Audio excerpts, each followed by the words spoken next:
ভারতের silicon valley খ্যাত বেঙ্গালুরু শহর এখন কাঁপছে একটি নামে। কর্ণাটক পুলিশের শীর্ষ স্তরের এক আইপিএস অফিসার, যিনি ডিরেক্টর জেনারেল অফ পুলিশ মর্যাদার একজন মানুষ, কয়েক মাস পরেই অবসরে যাওয়ার কথা ছিল তার।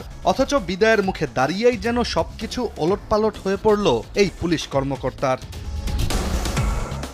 সামাজিক যোগাযোগ মাধ্যমে ভাইরাল হওয়া কিছু ভিডিও মুহূর্তেই তাকে নিয়ে তৈরি করেছে নজিরবিহীন বিতর্ক, যেখানে নিজের অফিস ঘরের ভেতরে নারীদের সঙ্গে আপত্তিকর অবস্থায় দেখা যায় ডিজিপি রামচন্দ্র রাওকে।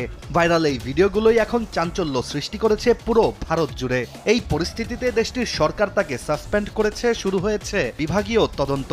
কিন্তু অবাক করার বিষয়টি হচ্ছে, রামচন্দ্র রাওকে নিয়ে বিতর্কিত ঘটনা এটাই প্রথম নয়। এর আগেও একাধিক কর্মকাণ্ডে রয়েছে এই পুলিশ কর্মকর্তার নাম।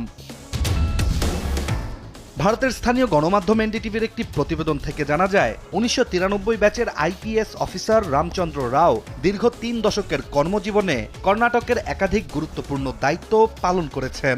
আইজি, ডিআইজি, রেঞ্জ আইজি থেকে শুরু করে ডিজিপি, প্রশাসনের শীর্ষ স্তরে ছিল তার অভাব যাতায়াত। ব্যক্তিগত জীবনেও নাটক কম নয়। প্রথম স্ত্রীর মৃত্যু হয় একটি সড়ক দুর্ঘটনায়। পরে তিনি দ্বিতীয়বার বিয়ে করলে সেই স্ত্রীর সাথে একটি মেয়ে জন্ম নেয়, যার নাম রন্না রাও।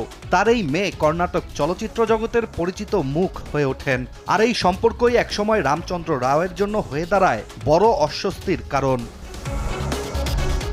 আকিজ নিয়ে এলো বিশ্বমানের বেবি ডায়াপার মাম্মাম। কটনে সফট ম্যাটেরিয়াল, বাবুকে দেবে র্যাশ ফ্রি সুপার কমফর্ট। 2025 সালের মার্চ মাসে পুরনো সব বিতর্ক যেন আবার নতুন করে জেগে ওঠে রামচন্দ্র রাওয়ের বিরুদ্ধে। বেঙ্গালুরু আন্তর্জাতিক বিমানবন্দরে দুবাই থেকে ফেরার সময় গ্রেপ্তার হন তার সৎকন্যা অভিনেত্রী রন্না রাও।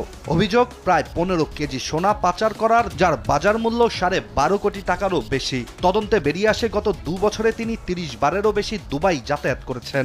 বিমানবন্দরে নাকি নিয়মিত তাকে প্রোটোকল সুবিধা দেয়া হতো। ফলে এসব অভিযোগের চূড়ান্ত তীর গিয়ে পড়ে ডিজিপি রামচন্দ্র রাওয়ের উপরই। এসব বিতর্কের রেশ কাটতে না কাটতেই রামচন্দ্র রাওয়ের জীবনে আসে সবচেয়ে বিস্ফোরক অধ্যায়। সোশ্যাল মিডিয়ায় ছড়িয়ে পড়ে কিছু ভিডিও, যেখানে দেখা যায় নারীদের সঙ্গে আপত্তিকর আচরণ করার দৃশ্য।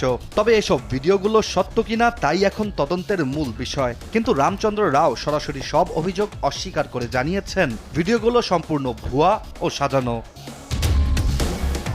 তবে চাঞ্চল্যকর এই ঘটনার বিষয়ে ভারতীয় সরকার সময় নষ্ট করেনি। মুখ্যমন্ত্রীর পক্ষ থেকে জানানো হয়েছে, সিনিয়রিটি কাউকে রক্ষা করবে না। আর all India services conduct rules ভঙ্গের প্রাথমিক প্রমাণ পাওয়া গেছে বলেই রামচন্দ্র রাও আপাতত সাসপেন্ডেড। আর পূর্ণ তদন্তে দোষ প্রমাণিত হলে চাকরি থেকে বরখাস্তও করা হতে পারে তাকে। একদিকে রামচন্দ্র রাওয়ের দীর্ঘ পুলিশি ক্যারিয়ার, অন্যদিকে একের পর এক অভিযোগ, প্রশ্ন ও সন্দেহ। সোনা পাচার কাণ্ড, প্রোটোকলের অপব্যবহার, এনকাউন্টার বিতর্ক, নিখোঁজ টাকার রহস্য, সব মিলিয়ে এই পুলিশ অফিসারের জীবন যেন পরিণত হয়েছে এক টানটান থ্রিলার মুভিতে। ইশতিয়াক হোসেন, দেশ টিভি।